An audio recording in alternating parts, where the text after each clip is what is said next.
মেদিনীপুর জেলার দক্ষিণ কাঁথি বিধানসভার শৌলা সমুদ্র উপকূলে অনুষ্ঠিত হলো বিশেষ স্বচ্ছতা অভিযান। এলাকার প্রাকৃতিক সৌন্দর্য অক্ষুণ্ণ রাখতে ও পরিবেশ সচেতনতার বার্তা ছড়িয়ে দিতে এই কর্মসূচির আয়োজন করা হয়। নরেন্দ্র মোদীজি, যার জন্মদিন 17ই সেপ্টেম্বর থেকে 2রা অক্টোবর মহাত্মা গান্ধীর জন্মদিন। তো এই মাঝখানের যে এই 15 দিন নরেন্দ্র মোদীজির জন্মদিন উপলক্ষে আমরা সেবা পক্ষকাল পালন করি। ভারতীয় জনতা পার্টি সেবা পক্ষকাল পালন করি। আমরা যারা ভারতীয় জনতা পার্টির সৈনিক, আমাদের প্রত্যেকেরই একটা দায়িত্ব রয়েছে আমাদের দেশটাকে সুন্দর করে গড়ে তোলার, দেশের প্রত্যেকটা জায়গা সুস্থ স্বাস্থ্যের অধিকারী হোক, এটা তো সেই কারণে আমাদের এই 15 দিনে নানা ধরনের কর্মসূচি রয়েছে, যেমন রক্তদান শিবির, বিশেষ স্থানগুলোকে আবর্জনা মুক্ত করা, এছাড়াও আরও কর্মসূচি দুস্থ ব্যক্তিদের একটু সাহায্য করা, বিভিন্ন দুস্থ মানুষদের মধ্যে তাদের কিছু সাহায্য নিয়ে পৌঁছে দেওয়া, নানা ধরনের সেবা প্রকল্প আমাদের রয়েছে।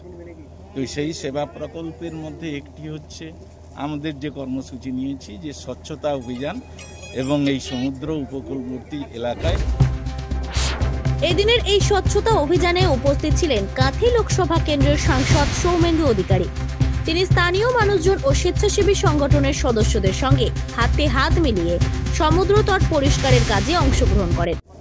আমরা নেমেছি স্বচ্ছতা অভিযানের জন্য। চারদিকে মানুষের ব্যবহৃত বর্জ্য পদার্থ, বিশেষ করে পলিথিন দূষণ সমুদ্রে, যেটা খুবই ক্ষতিকারক, তো সেইগুলো একটু পরিষ্কার করে আমরা রেখে যাচ্ছি। আমাদের সঙ্গে রয়েছেন আমাদের প্রিয় সাংসদ সৌমেন্দুবাবু রয়েছেন এখানটায়। তিনি এর আগে দীঘাতেও এই ধরনের কর্মসূচিতে অংশগ্রহণ করে এলেন। এছাড়া দক্ষিণ কাঁথির এখানে রয়েছেন আমাদের জেলার সাধারণ সম্পাদক চন্দ্রশেখর বাবু রয়েছেন। নয়াপুর অঞ্চলের সমস্ত বিশিষ্ট নেতারা রয়েছেন, যারা জেলা কমিটি এবং মণ্ডল কমিটির সদস্য, বিভিন্ন গ্রাম পঞ্চায়েতের উপপ্রধান সহ বিভিন্ন সদস্যরা রয়েছেন, পঞ্চায়েত সমিতির সদস্যরা রয়েছেন, বিভিন্ন কর্মাধ্যক্ষরা রয়েছেন। প্রত্যেকেই আমরা হাত মিলিয়েছি এই কাজটায় এগিয়ে নিয়ে যাওয়া, ভারতবর্ষকে আরো সুন্দর করে বসবাসের উপযোগী করা। সাংসদ সৌমেন্দু অধিকারী জানান, সমুদ্র তট কেবল পর্যটকদের আকর্ষণ নয়, স্থানীয় মানুষের জীবিকার অন্যতম উৎস। তাই এর পরিচ্ছন্নতা ও সংরক্ষণ সবার দায়িত্ব। এই ধরনের উদ্যোগ নিয়মিতভাবে হলে সমুদ্র তট আরো সুন্দর ও স্বাস্থ্যকর থাকবে।